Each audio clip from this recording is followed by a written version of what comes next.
Now, these absolute value problems can also be solved if we have multiple absolute value terms in them. Now, if you have multiple absolute value terms, we have to look at the piecewise functions for all combinations of those functions that result from multiplying a plus or minus 1 through the expressions with the absolute value signs. So if I have two absolute value signs, I'm going to end up with four different combinations, both positive, both negative, the first one positive, the second one negative, the first one negative, and the second one positive. And I have to solve the equation then for each of those four, and then I can check for each of those four solutions back to my original one to see which ones then are actual solutions and which ones then will be extraneous solutions. And so they are a little bit long, but it's more just a little bit tedious than anything else. The actual procedure is going to be similar to what we've done before. So what we'll start with here is we'll start for the case where we have a positive and a positive. So that means I'm going to multiply a positive 1 through this absolute value sign and a positive 1 through this absolute value sign. So this will give me then 2, and then I'll have x plus 2 overall. Now this one here, I'll multiply this negative by a positive 1, and so that will still then be that negative 1, and then I'll have then the x plus 3, and then plus 6. And so that's the positive and positive case. I can also look at the case then, of course, where I have a positive and a negative. So this first one will stay positive. And so I'll have 2 times the x plus 2. And then that'll be equal then to, now I'm going to multiply a negative through here. And so that will actually just be the x plus 3 because I have the negative 1 out front, and I'll multiply it by another negative sign. And then we have plus 6. We can look at the case then where we have a negative for the first term and a positive for the second. So it'll give us then a negative 2. And then I will have an x plus 2. And then we'll have a positive running through here. So a negative times a positive is still a negative. And so then I get that x plus 3 in the bracket with a negative out front, and then plus 6. And then the last one we can look at will be a negative and a negative. And so for this one here, I'll have the negative 2 out front with the x plus 2. And that'll be equal then. Now here I'll have a negative and a negative, so that becomes positive again. And so then I'll get my x plus 3 and then plus 6. And now I have four equations, and if I solve those four equations, that will tell me then what my potential solutions are, and then of course I can try those just trial and error back into the original equations then to see which ones are actual solutions.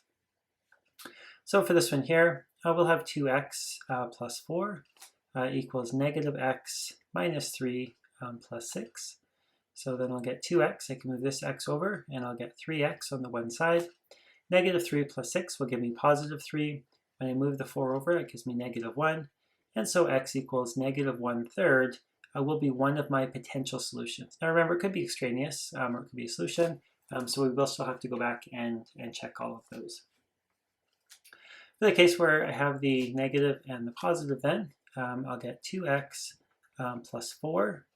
And then I have the x plus 3 plus 6. And so I can move the x over. 2x minus x will just give me an x on this side here. 3 plus 6 is 9. Minus the 4 from the other side is going to give me 5. And so x equals 5 is another potential solution then for this problem. This one here, we'll get negative 2x minus 4. Negative x minus 3 plus 6. So here I'll move the negative 2x to the other side. Negative x plus the 2x will just give me an x on this side. I have negative 4 over here. I'll add 3 to this side here. That'll give me negative 1. And then I'll move the 6 over, subtract 6, and so I'll get negative 7. So x equals negative 7 then will be the last one then for those. This one over here, we'll get negative 2x minus 4. And then I'll get an x. I'll take the 3 and the 6, and I'll add those together right away, plus 9. I'll move this negative 2x to the other side. That becomes positive 3x. And I'll move the negative to the other side to get negative 4 minus 9 will give me negative 13. And so my last potential solution is negative 13 over 3. And so now I'll have to check each one of those ones here back to my original equation to see which are solutions and which ones might be extraneous solutions. So I've just shrunk these all down, so we have just a little bit more room here. What we're going to do is we're just going to put each of these four potential solutions back into our original equation. And for any case where it evaluates to a true result, so one side equals the other, that will be a true solution. In any case where it doesn't, that will be then an extraneous solution. So for the first one, we take the 2, the absolute value sign. I have negative 1/3 plus 2, close the absolute value sign. And that should be equal then to negative, and then again negative 1/3 overall, plus 3, close the absolute value sign, and then plus 6. And so if I evaluate this, we will get 10/3 on either side of that equal sign. And so what that tells us then is that x equals negative 1/3 is a solution then to this question. Now for this next one, we'll just put in a value of 5. And so I have 2 times the absolute value of 5 plus 2. And that's going to be then equal then to the absolute value of 5 plus 3, close the absolute value sign, and then plus 6. And so that's going to give us then 14 on this side, and then a negative 2 on this side. And so we see that those two are not equal, and so this is an extraneous solution. For next one, we can put in the negative 7. So we get to the absolute value of negative 7 plus 2, close the absolute value sign, and that'll be equal then to negative, then put in the negative 7 again, plus 3, close the absolute value sign, plus 6. And this one's going to give me then 10 on this side of the equation, and a minus 2 on this side. And so again, we see that this is another extraneous value. And then for our last one, we can do the same thing then with the 13/3. And so I get to negative 13 over 3. That'll be plus 2. Close the absolute value sign. And then I get negative 13 over 3, plus 3, and then plus 6 outside of the absolute value sign. So then if I solve this one, I'll get 14/3 actually on both sides of my equation. And so this one here then is another solution. So I have two solutions for this one here, negative 1/3 and negative 3/3, and then two extraneous solutions at x equals 5 and x equals negative 7. Now we can use our graphing calculator to check these solutions fairly easily. So if I bring the graphing calculator in, I have my two graphs here. So I have that 2 times x plus 2, and then the negative 1 times x plus 3 plus 6. And we see then that the x plus 2 gives us this blue V shape, and the x plus 3 with the negative up front will give us that inverted V shape then overall. And I can clearly see that I have those two intersection points. The one of them down here is negative 4.33, that's the 13/3. And if you go to the intersection point, you can find the other one, and you'll see that that one's going to be at negative 1/3. And so your calculator can find these very quickly, but of course there's always an algebraic solution as well. So I'm going to solve this one a little bit differently than the one before. Now the previous method would still work on this one, so we could just trial and error the 4 different combinations. But what we can also do is we can sort out which regions of the domain this one needs to be positive multiplied through or negative 1 multiplied through, and which regions of the domain this one needs a positive or negative 1 multiplied through. And then we can use those regions of the domain then to actually reduce the number of equations that we have to solve. So what we're going to do is first just recognize we have kind of two main points that we're going to be looking at for our boundary conditions. One is going to be then when I have my invariant point for this particular function. So x plus 5 equals 0. So negative 5 is going to be one of those points. The other one then is where this 1 minus x is equal to 0. And so positive 1 is going to be then another one of those points. I'm going to look at each of those two individually. So if I look at, first of all, just the absolute value of x plus 5. Now this one here, we know basically switches from one form to the other at this value of negative 5. And what we're interested in then is which side is the positive x plus 5 going to be defined on, and which side is the negative x plus 5 going to be defined on. And we can use a test point to do that. So if we just take a test point on either side, so we'll take a 0 and say a negative 6, and we'll just put that into this equation and then try to match it up to the positive or negative 1 multiplied through. So if I take 0 plus 5, that's just going to equal 5. Now if I take positive, basically 0 plus 5, so that's that positive x plus 5, that will give me the same solution. So what that tells me is that everything in this direction can be replaced by a positive x plus 5.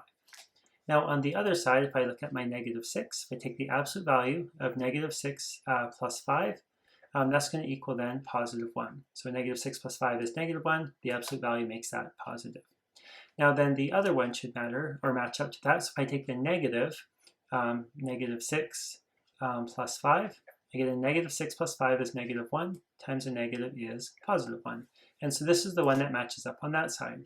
And so then if I look to everything to the left of that negative 5, I should get that negative x plus 5, basically defining that. And if you try this equation, the positive x plus 5 with a negative 6, you'll get a solution that's different from 1, and then the same thing on the other side. So now we can go back to our general case, and what we can say is that everything then from my negative 5 upwards must involve that positive x plus 5. And everything then to the left of that must involve then the negative x plus 5. Now what I'm going to do is I'm going to do the same thing with this 1 minus x. So I can take 1 minus x in the absolute value signs then, and what we'll do is we'll split this one at the value of x equals 1. And so I can take my 2 test points. Now in this case here, my 0 test point will be on this side, and that's just a convenient one to use, but you really could use any one, and I'll use 2 on this side. Any number to the right or to the left will work. And so this one here, I take for my original, take my absolute value of 1 minus 2, that'll give me negative 1, but the absolute value sign turns out into a positive 1. And so I can look at my negative solution to this one here. So if I put a negative out front, and I have 1 minus 2, what that's going to give me is 1 minus 2 is negative 1, times the negative is positive 1. And so what that tells me is that everything in this direction over here will be that negative 1 minus x. On the other side, if I take the absolute value then of 1 minus 0, and we can say that's going to be equal to 1. And so then if I look at the value of positive 1 minus 0, we'll see that also equals to 1. And so that tells me that everything to this side here is going to be positive 1 minus x.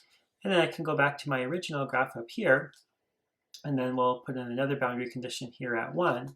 Now I know that everything to this side over here is going to be that negative 1 minus x, and everything to this side over here is going to be then positive 1 minus x. So I've just shrunk things down here again to give me a little bit more room. But what we're going to be looking at now is overlapping regions.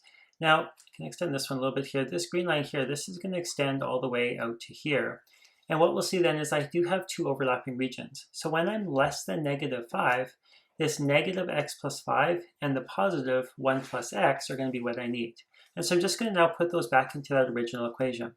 So the negative x plus 5, and then I'll have the positive 1 minus x, and that equals 6. And so that's one of my equations to solve for, and that'll be valid anytime I'm less than negative 5.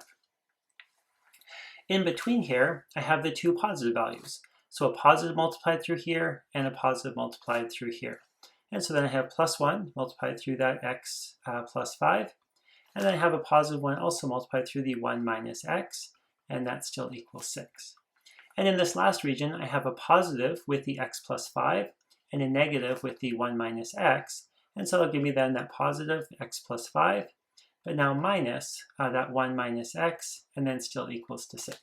And now I have 3 equations to solve. And in the case where I have the 2 negatives, it turns out just doesn't show up anywhere in this problem. So for this one here, I just need to solve each of these 3 now. And so I'll have negative x minus 5 plus 1 minus x equals 6. And so then I can group my terms. Negative x and negative x will give me negative 2x. Negative 5 plus 1 is negative 4. When I move that over, I can add it to the other side. That'll give me 10. And so I get x equals then negative 5. But remember, that's one potential solution that I have. Then I can look at this region over here. I'll get x plus 5 plus 1 minus x equals 6. And so here I get x minus x, so my x's actually disappear, and I get 6 equals 6. Now this one here is not a particular value for x, but what this means is that it's going to be defined everywhere in this region. Now this region, remember, goes from negative 5 to 1, so this is defined throughout that whole region there, so for all points in that domain. And that's a unique one that shows up. Not very often, but every so often you'll see that. If the x's drop out and you get an inequality, that means it's defined everywhere in the region that this applies to. Our last one we can look at then, we'll get x plus 5 minus 1 plus x equals 6. And so then I get x and x, so that gives me a 2x. Now this one here, 5 minus 1, is going to give me 4. I move it to the other side, I can subtract, and so that'll give me then 2. And so then I get x equals 1. And so that's then another potential solution. Now what you will see from this as well is I have negative 5 and 1 those are these two invariant points here, and that's where I'm going to get that crossing, and everything in between them is going to be then defined. And so what we actually see with this one here is this function is defined everywhere from -5 then to 1.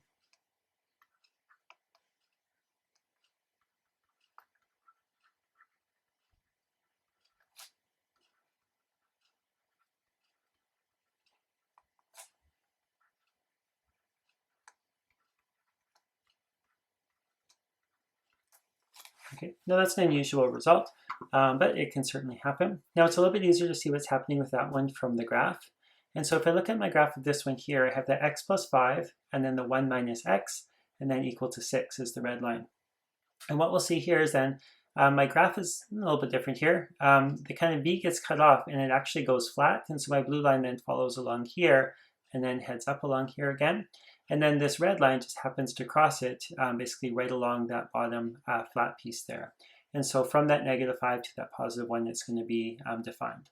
Now, if that other side of the equation, that 6 there, was defined anywhere higher, I'd only have two solutions. So if I raised that red line up, it would just cross twice. And if it was lower, I'd have no solutions. But if it hits right on that point here where I get that flat section, then I will get a whole region then. That's a solution rather than specific points. Now again, that's not terribly common, but it will occasionally show up. And the way you recognize that when you're solving that is you'll get a region that shows up here where you just have one number equal to another number, and all of the x's then have disappeared.